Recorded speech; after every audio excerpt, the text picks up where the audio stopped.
Bem-vindo ao Wine Actors, o programa que mostra os atores do vinho para você. Hoje nós temos um programa sensacional porque nós vamos falar sobre os números de mercado, mas vamos falar com quem entende de números de mercado. É o Carlos Abar da Product Audit. Então vocês vão saber disso depois da nossa vinheta.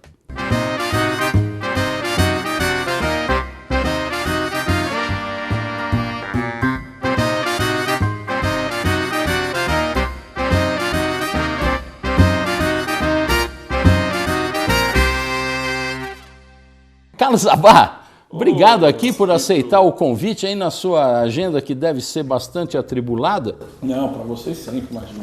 Muito obrigado. Eu queria, olha, nosso programa é curto, nós temos poucas perguntas para ser sucintos, tá certo? Para ajudar a nossa audiência aí.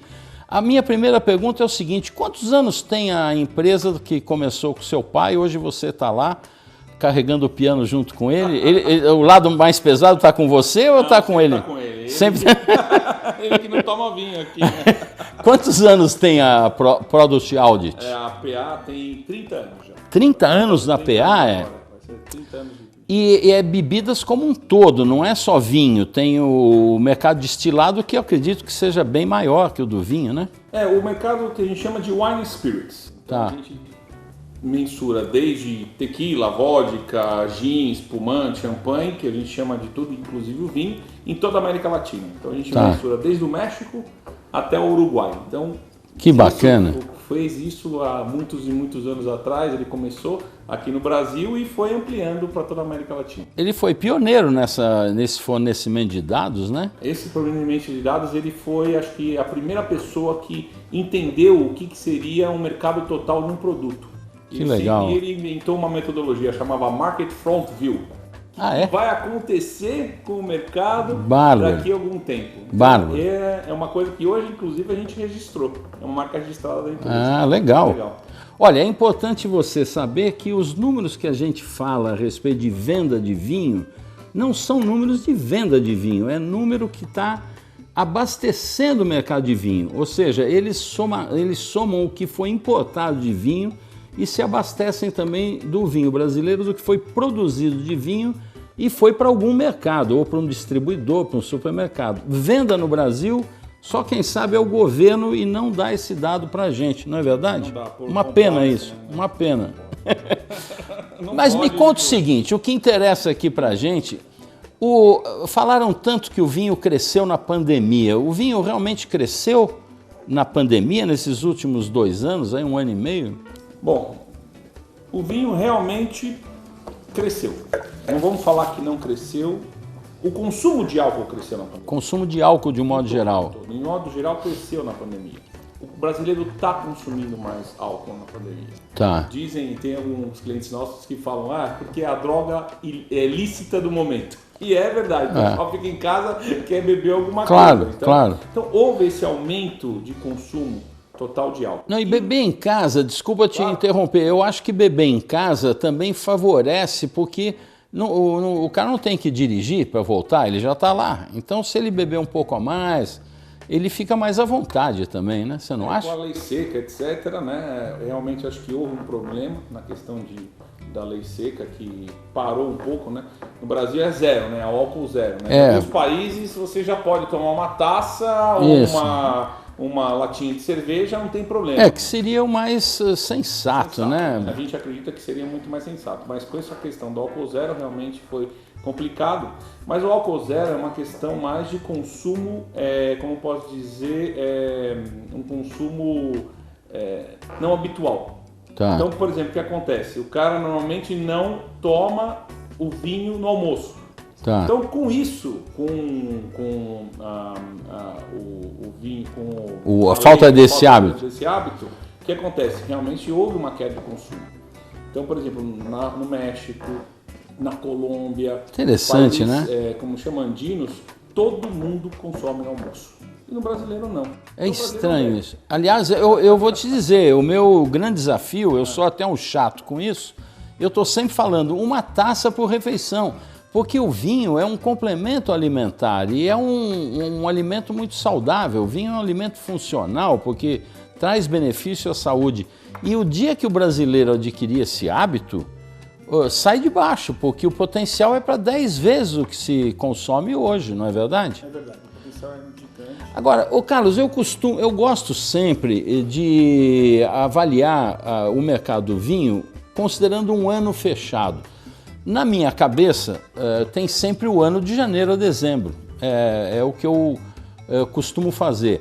E os dados que a gente teve de 2020 contra 2019 deu um crescimento pé dos 30%. 48 quase, foi, de importação foi quase, né? Né? Mas na média com o brasileiro. Agora, mesmo assim, nós estamos falando de 2 litros per capita, não é verdade? Ou 2 ponto qualquer coisinha. Era 9 ponto qualquer coisa, todo mundo festejou. Não, mas escuta, isso é nada. Eu, por exemplo, estou tão fora dessa curva que eu nem vou falar de mim, mas mesmo comparando com países sul-americanos, é muito pouco, porque é tudo 18, 20, 25, não é verdade? É verdade. A questão do consumo per capita, eu acho que você tem que ter muito claro qual que é a metodologia e o porquê da metodologia. Se é acima de 18, acima de 15, acima de 60, acima de 21, não importa. Eu acredito que precisa ter a noção de que é um número muito baixo. A gente está com 2.0, ou se é 2.0, 2.98, é baixo, não importa qual que é o número. A gente sempre utiliza o total da população. Por quê? Não é porque o maior de 18 não bebe, etc. Porque quando a gente analisa os dados ou as informações, a gente precisa de um parâmetro. Então, mundialmente, se a gente for analisar, comparar, por exemplo, com o consumo de feijão, consumo de arroz, consumo de café, você tem que ter um parâmetro de comparação dentro do teu produto. Então, o que acontece? Se a gente não pegar a população total de um determinado país para calcular o consumo per capita, isso pode gerar um problema de comparação de dados. É basicamente uma questão de comparação de dados, né? Claro. Se é maior ou menor, ou 2.0, ou 2.98, cresceu, né? A gente tem que comemorar. Carlos, isso que você estava falando antes do nosso break me leva a uma coisa seguinte. Quando alguém faz um per capita de maior de idade, ou mesmo a OIV que faz acima de 15 anos, que eu achei um absurdo, porque é para compensar os países muçulmanos que não bebem. Pelo amor de Deus, que equação é essa? Mas, de qualquer sorte, quando eu quero saber, por exemplo, tá bom, o vinho cresceu 30%, mas quanto cresceu o consumo de queijo, por exemplo? Aí não dá para fazer, porque tem que ser o per capita tradicional, que é de todo mundo. Não faz mal que tem bebê e velho na UTI que não está comendo nem queijo nem tomando vinho. Mas é um modo de comparar, não é isso? Isso mesmo. Se a gente não tem uma comparação, uma padronização de tudo, vai ser muito difícil você comparar. Então, claro. Que a gente faz? A gente tem um negócio chamado benchmark. Tá. O que é o benchmark? É a gente comparar com alguma coisa grande. Então, por exemplo, a Coca-Cola é um benchmark, por exemplo, para a Pepsi-Cola. Tá. Então, olha, eu vou atrás do líder de mercado. Então, ou a gente pode fazer o seguinte, olha, a gente vai, agora o nosso benchmark é o consumo de cerveja. Então, vamos atrás do consumo de cerveja. Então, sempre tem que ter um comparativo. Se eu analiso o mercado de uma maneira diferente ao comparativo, eu vou ter uma distorção de dados gigante. Claro. Né? Isso aí o que acarreta? Acarreta um problema grave.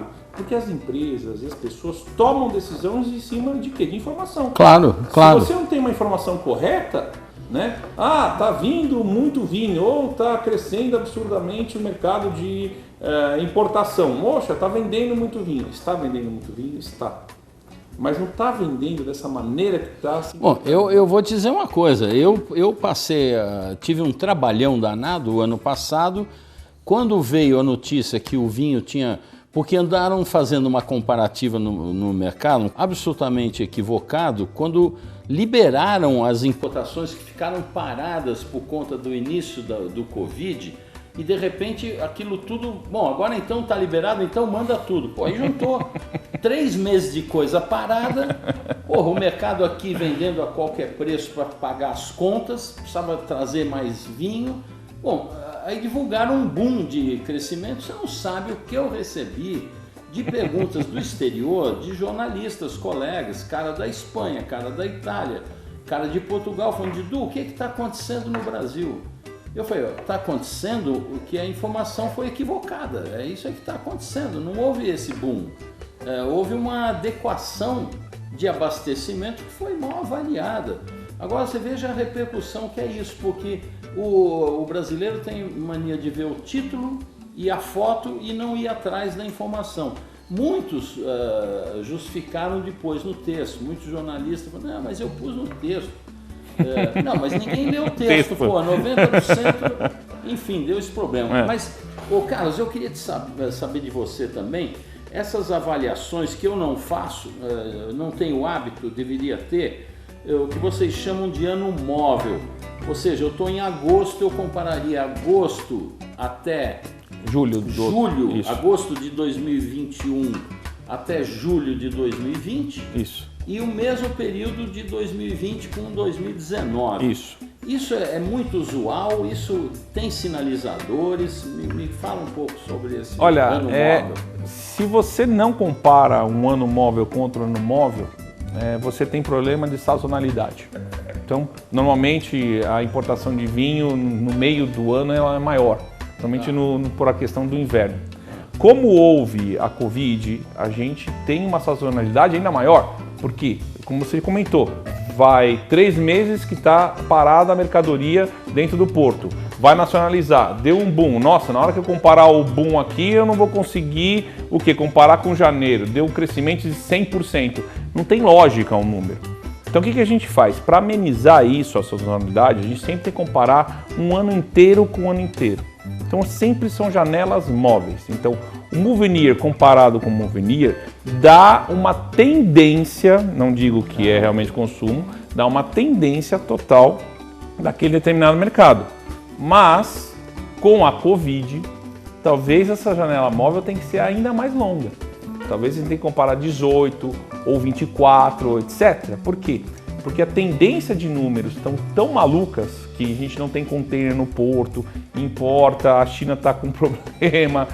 Então tem vários tipos de problemas para analisar o número muito graves. Então se você não entende o que acontece com aquele número, a informação que você vai passar para o teu cliente ou para o mercado, ela é muito mais complexa e complicada. Então você vai ter uma informação que você pode ter uma interpretação errada daquele dado. O dado não está errado, ele está mal interpretado. E é isso que a gente faz todo dia na PA. A gente interpreta, é um trabalhão gigante, demora. A gente tem uma equipe grande para poder exatamente tentar interpretar o dado, né? Software, estatísticas, etc. Então a gente precisa ter exatamente o que está acontecendo.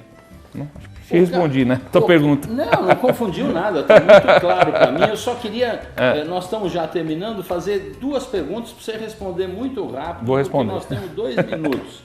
A primeira é a seguinte: com a tua experiência, você acha, porque o Cabral me falou que o mercado está muito abastecido e que provavelmente esses números vão apresentar caída agora. Você confirma isso? Acho que sim. Acho que sim. Eu acho que o mercado está tendo um overstock, não tenho dúvida disso.